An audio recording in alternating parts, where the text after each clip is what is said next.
설교가 길어서 교인들의 원성을 사는 목사님이 계셨습니다. 한 번은 목사님이 그러십니다. 지난주에는 교인들이 그렇게 얄미울 수가 없었답니다. 왜 그러냐 했더니 지난주 예배 때 찬양대의 찬양이 얼마나 은혜스러운지 아주 감동이 컸답니다. 그래서 찬양이 끝난 후에 목사님이 찬양대를 칭찬하셨답니다. 오늘 찬양대의 찬양이 얼마나 은혜로운지 오늘은 제가 설교를 안 해도 될 것 같네요. 그러자 교인들이 일제히 큰 목소리로 아멘 하더랍니다. 오늘 우리 찬양대의 찬양이 참으로 은혜스러웠는데 고민입니다. 칭찬을 해야 할지 말아야 할지. 더군다나 이 찬양을 아기 예수님께 올려드리기 위해서 현장 예배 20명 제한에 걸리지 않도록 그나마 오시던 자리를 지키던 우리 장로님들조차 오시지 말라고 제가 했습니다. 다들 일부에 다녀갔습니다. 아무리 그래도 성탄절인데 성탄 칸타타 찬양 한 곳 없이 그냥 넘어갈 수 있겠는가 싶어서 비록 9명이지만 찬양대를 세워야 하겠기에 그렇게 했습니다. 주님께서 속히 우리로 하여금 주의 성전에서 함께 찬양하며 예배드릴 수 있도록 이끌어 주시기를 소망합니다. 오늘 이 찬양대 대단하죠. 세계에 하나밖에 없는 찬양대입니다. 그럼 박수로 한번 좀 격려합시다. 우리 영광찬양. 고맙습니다. 반주자들 엄청 바빴겠습니다. 고맙습니다. 메리 크리스마스. 이 땅에 예수님께서 내려오심을 우리들에게 찾아오심을 축하합니다. 그런데 예수님께서 우리들에게 찾아오셨다는 것은 뭘 뜻하는 걸까요? 예수님께서 우리들에게 오심으로 우리에게는 대체 어떤 변화가 있는 것이며 우리가 기뻐할 일은 대체 뭡니까? 예수님은 대체 왜 오신 겁니까? 예수님이 이 땅에 오시기 800년 전에 선지자 이사야는 메시아에 대해서 참으로 많은 것들을 예언했습니다. 동정녀 탄생을 하실 것이고 임마누엘의 주님으로 태어나실 것이며 장차 고난을 받고 돌아가실 것이라고 하나님께서 그 아들을 대성물로 죽이심으로 모든 인류를 속량하시고 구원하신다고 예언을 했습니다. 그러는 중에 이런 예언까지 하였습니다. 즉 메시아가 오시면 그 메시아가 어떤 일을 하는지 어떤 일이 벌어지는지 이렇게 예언했습니다. 주 여호와의 영이 내게 내리셨으니 이는 여호와께서 내게 기름을 부으사 가난한 자에게 아름다운 소식을 전하게 하려 하심이라.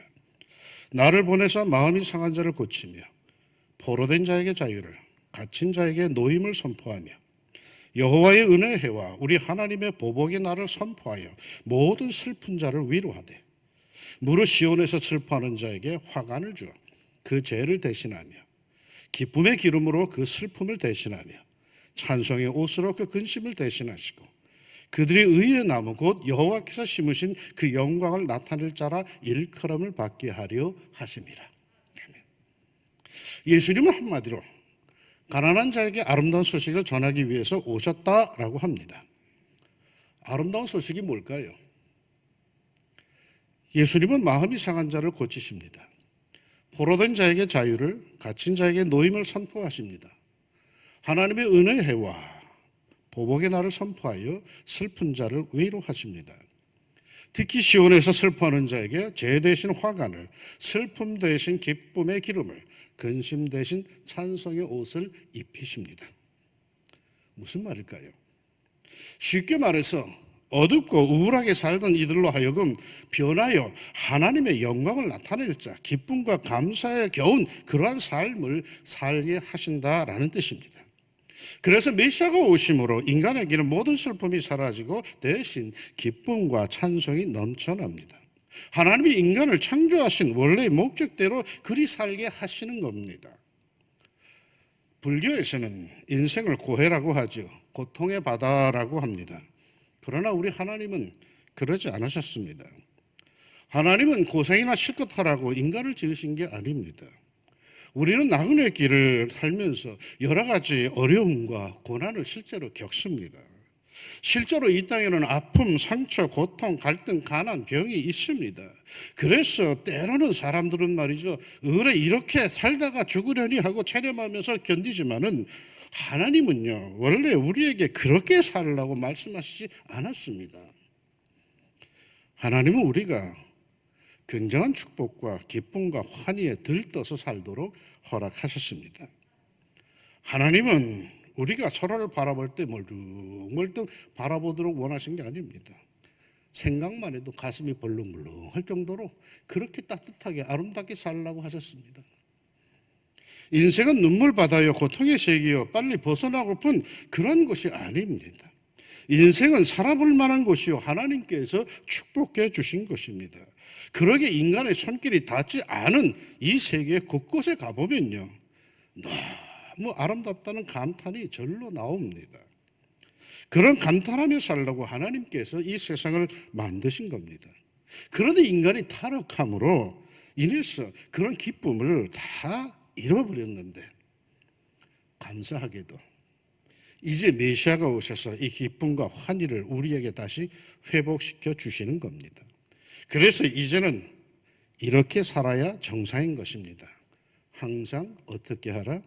항상 기뻐하라. 그리스도인은 주 예수를 영접한 사람에게는 이러한 삶이 약속이 되고 실제로 이루어집니다. 예수를 영접한 사람은 왠지 세상이 자신만만해집니다. 세상이 두렵지 않습니다. 실패도 좌절되지 않습니다. 설령 몸이 아파도 절망하지는 않습니다.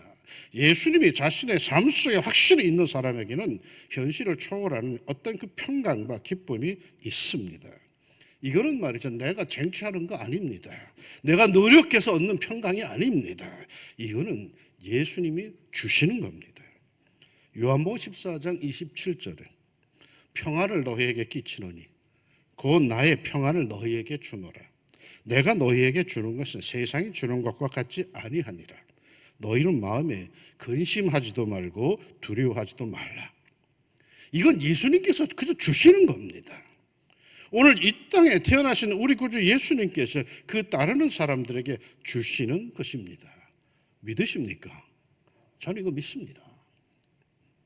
그런데 우리는 오늘 본문의 말씀을 말이죠, 굳이 문자적으로만 해석할 필요는 없습니다. 아름다운 소식은 돈 없는 가난한 사람에게만이 듣는 것이 아닙니다. 부자도 듣습니다. 예수님은 가난한 자뿐만 아니라 실제 부자에게도 복음을 전하셨습니다. 예수님은 옥중에 있는 자를 꺼내주신 적이 없습니다. 세례 요한이 억울하게 감옥에 갇혀 있을 때에도 예수님은 그를 꺼내주지 않았습니다. 그 당시 이스라엘 전체가 로마의 식민지였으나 예수님은 어떤 독립투쟁도 하지 않으셨습니다. 그렇다면 여기에서 성경에서 예수님이 주시는 자유라는 것, 그 말하는 자유는 어떤 의미일까요? 자유를 주신다는데 과연 그게 어떤 자유입니까? 그것은 말이죠, 하나님 안에서의 참 자유입니다. 하나님께서는 사탄의 권세하여 아무 소망 없이 사는 우리들을 해방을 시키십니다. 그래서 드디어 은혜 시대가 열린 것이죠. 그분이 아니었다면 우리는 쓸모없는 것에 매여서 자유를 잃고 중독될 수밖에 없었습니다. 예수님께서 우리들에게 기쁨과 회복을 주셨기 때문에 예수님을 마음에 모신 자마다 깊은 자유와 평안, 희락을 누리게 되는 것은 이건 당연한 일입니다. 예수님을 모를 때에는 자신의 욕심과 죄에 갇혀 있었지만은 이제는 해방이 되어 예수 안에서 만족과 희락과 감사 가운데 살 수 있게 된 것입니다. 목사님, 근데 저는 행복하지 않아요. 기쁘지도 않아요. 저는 남들과 비교해서 가진 것도 없어요. 결혼 문제, 취직 문제, 승진 문제, 시험, 가정의 문제가 있어요. 병마에 저는 시달립니다. 희망이 보이지도 않습니다. 나는 현재 삶에 만족하지 못합니다. 혹시 이렇게 말하는 분이 계십니까?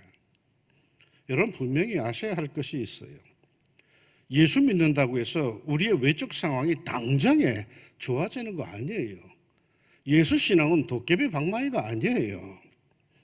그런데 말이죠, 예수님을 믿으면 말이요, 놀랍게도 그런 외적 상황에 대한 내 생각이 불평에서 감사로 바뀌게 돼요.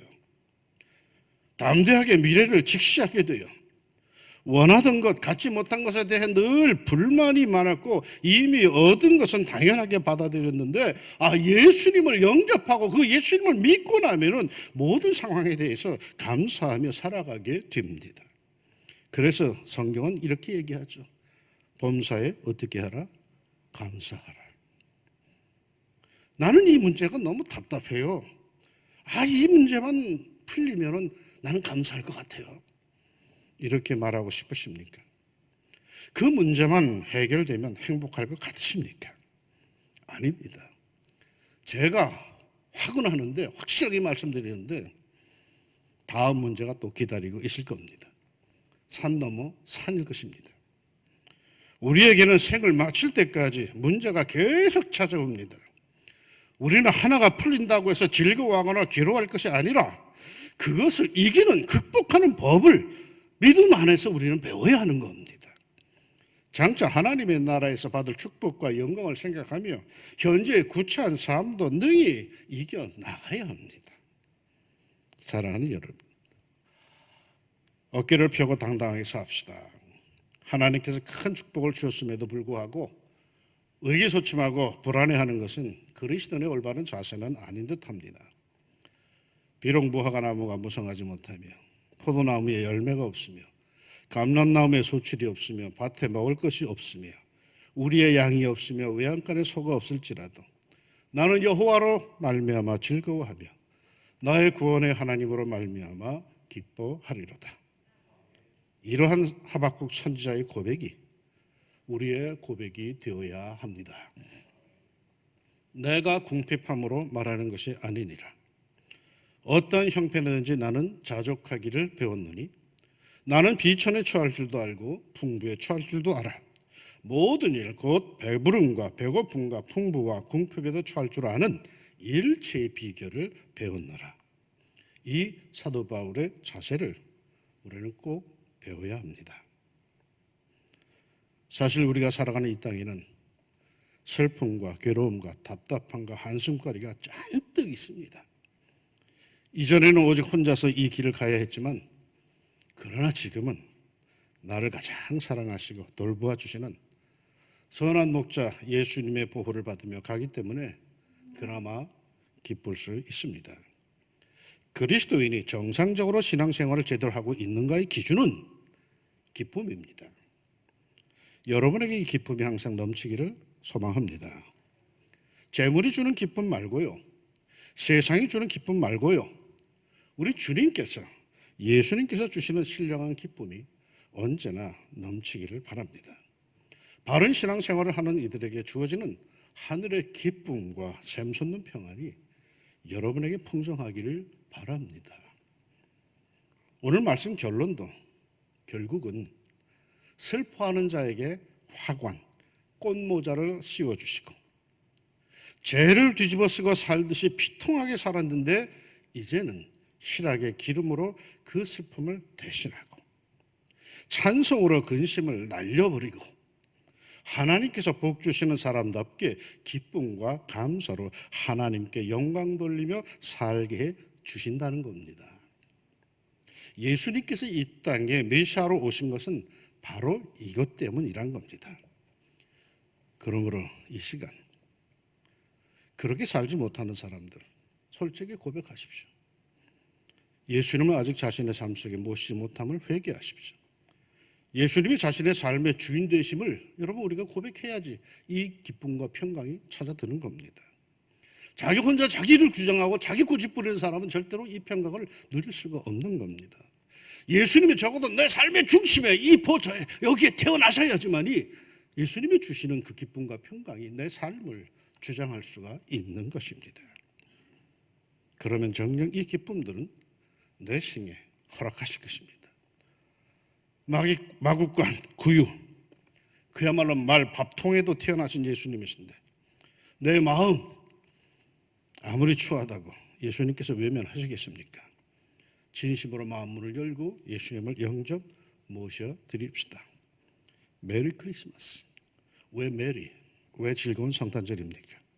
바로 이 역사가 예수님을 영접하고 마음에 모시고 자신의 삶 속에 다시금 태어나시기를 원하는 사람들에게 일어날 것이기에 그러합니다. 이 땅에 오신 예수님께서 오늘 여러분을 삶을 축복하시사 오늘 성경 말씀에 증언하는 이 역사가 말이에요, 그대로 이루어지기를 진심으로 소망합니다. 그 축복과 그 희열이 여러분의 삶 속에 충만하기를 진심으로 바랍니다. 오늘은 성탄절입니다. 실로 코로나로 인해서 많은 사람들이 기가 죽었습니다. 기쁨이 사라졌습니다. 가장 기쁨이 가득해야 할 이 주의 교회 성전들이 이렇게 휑합니다. 사람이 없습니다. 야, 이게 뭔가 하는 그런 생각이 참 듭니다. 내 생에 이런 분위기의 성탄절을 맞이할 줄은 정말 꿈에도 못 꿨습니다. 그러나 여러분, 우리 힘을 내서라도 즐거운 성탄절, 메리 크리스마스가 되게 합시다. 매 성탄절에는 예배 마치고 집으로 돌아갈 때 제가 드린 말씀이 하나가 있습니다. 외식하고 집에 가라고, 밥 먹고 집에 가라고 제가 말씀드렸는데, 그런데 이번에는 집 밖에 나가지도 못합니다. 그러니 여러분, 오늘은 외식하지 마시고 배달시켜 먹읍시다. 대신 오늘 밥값은 아빠가 내십시오. 그 축복된 성탄의 가정을 이끌고 가시는 복된 아빠가 내십시오. 아니, 그 옆에 엄마가 내도 괜찮습니다. 아무리 코로나가 우리를 우울하게 해도 그래도 메리 크리스마스. 우리 주님, 아기 예수님 모신 성도들답게, 그러한 가정답게 오늘은 따뜻한 시간들, 따뜻한 기쁨이 가정마다, 여러분의 삶의 현장마다 있기를 소망합니다. 우리 예수님, 우리에게 이런 기쁨을 주시기 위해 오셨기 때문입니다. 성탄의 아기 예수님을 모신 성도들의 가정에 사랑과 기쁨과 평강이 가득하기를 주의 이름으로 축복합니다. 서로 한번 축복할까요? 그래도 메리 크리스마스.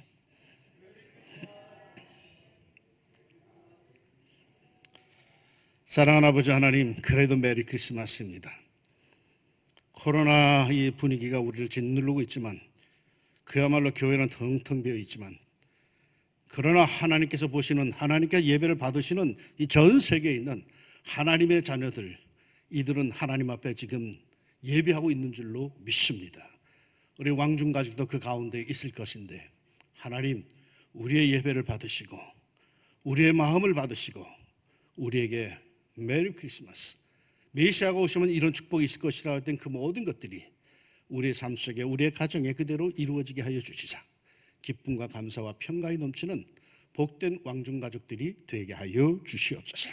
예배하는 곳곳마다 하나님 꼭 갑절의 은혜를 허락하여 주시자 연회보다 더 복된 정말 뿌듯한 감사가 가정마다 넘쳐나게 하여 주시옵소서.